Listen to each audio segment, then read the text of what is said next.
లూకా సువార్త 20వ అధ్యాయము చదువుకుందాం.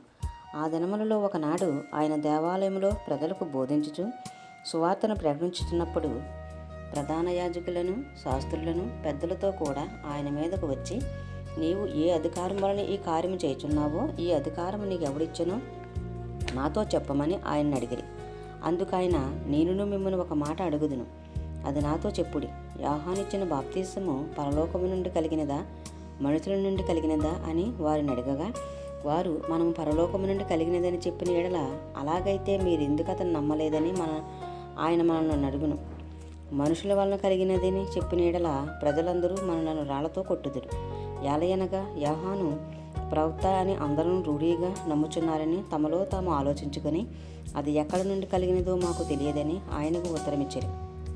అందుకు యేసు, ఏ అధికారం వలన ఈ కార్యములు చేయుచున్నానో నేనును మీతో చెప్పనని వారితో అనెను. అంతటా ఆయన ప్రజలతో ఈ ఉపమానము చెప్పసాగాను. ఒక మనుషుడు ద్రాక్షతోట నాటించి కాపులకు గుత్తకిచ్చి దేశాంతరం పోయి బహుకాలం ఉండెను. పంటకాలముందు అతడు ఆ ద్రాక్షతోట పంటలో తన భాగమిమ్మని ఆ కాపుల యొద్దకు ఒక దాసుని పంపగా, ఆ కాపులు వారిని కొట్టి ఒట్టి చేతులతో పంపివేసిరి. మరలా అతడు మరి ఒక దాసుని పంపగా, వారు వారిని కొట్టి అవమానపరిచి ఒట్టి చేతులతో పంపివేసిరి.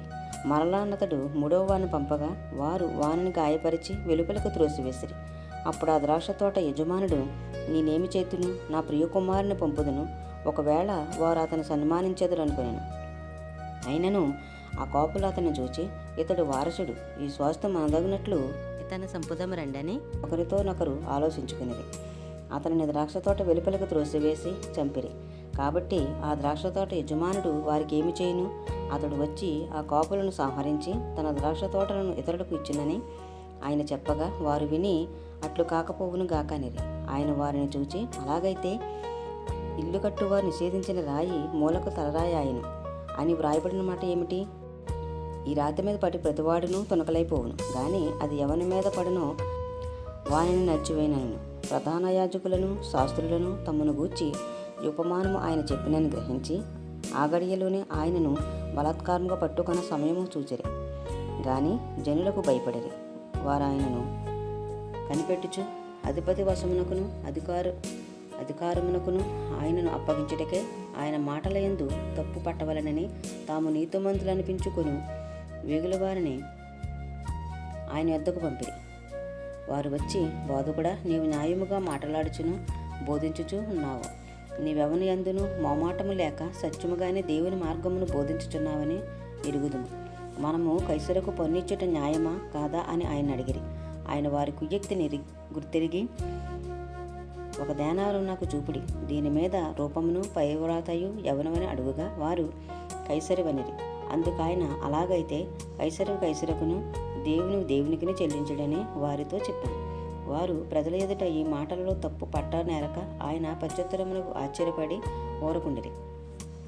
పునరుద్ధానము లేదని చెప్పుడి శుద్ధికైలు కొందరు ఆయన వద్దకు వచ్చి ఆయనను ఇట్లడిగిరి, బోధకుడా, భార్య బతికుండగా ఒకని సహోదరుడు సంతానము లేక చనిపోయినలా అతని సహోదరుడు అతని భార్యను పెళ్లి చేసుకుని తన సహోదరుని సంతానము కలగజేయవలనని మోషే మనకు వ్రాసి ఇచ్చిన. 7 సహోదరులు ఉండిరి.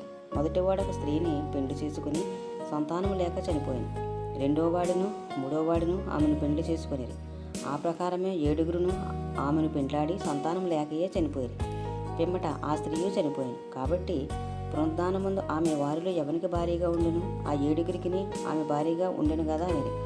అందుకు యేసు, ఈ లోకపు జనులు పెండ్లి చేసుకుందరు, పెండ్లికి ఇవ్వబడదురు, కానీ పరమును మృతుల పునరుద్ధానమును పొందుటకు యోగ్యులని ఎంచబడిన వారు పెండ్లి చేసుకొనరు, పెండ్లికి ఇవ్వబడరు.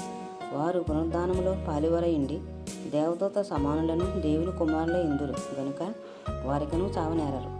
పదను గురించిన భాగములో ప్రభు అబ్రహాము దేవుడనియు, ఇస్సాకు దేవుడనియు, యాకోబు దేవుడనియు చెప్పుచు మృతులు లేతురని మోసే సూచించెను. ఆయన సజీవులకే దేవుడు, కానీ మృతులకు దేవుడు కాడు. ఆయన దృష్టికి అందరూ జీవించుచున్నారని వారికి ఉత్తరమిచ్చాను. తర్వాత వారు ఆయనను మరి ఏమీ అడగ తెగింపలేదు. గనుక శాస్త్రుల్లో కొందరు, బోధకుడా, నీవు యుక్తముగా చెప్పితివనిరి. ఆయన వారితో, క్రీస్తు దావీదు కుమారుడని జనులు ఎలాగ చెప్పుచున్నారు? నేను నీ శత్రువులను నీ పాదములకు పాదపీఠముగా ఉంచు వరకు నీవు నా కుడిపార్శ్వమున కూర్చుండుమని ప్రభువు నా ప్రభువుతో చెప్పెను. అని కీర్తన గ్రంథంలో దావీదే చెప్పి ఉన్నాడు. దావీదు ఆయనను ప్రభు అని చెప్పిన యెడల ఆయన ఎలాగో అతని కుమారుడగునని చెప్పాను. ప్రజలందరూ వినుచుండగా ఆయన ఇట్లనెను, శాస్త్రులను గూర్చి జాగ్రత్త పడిడి.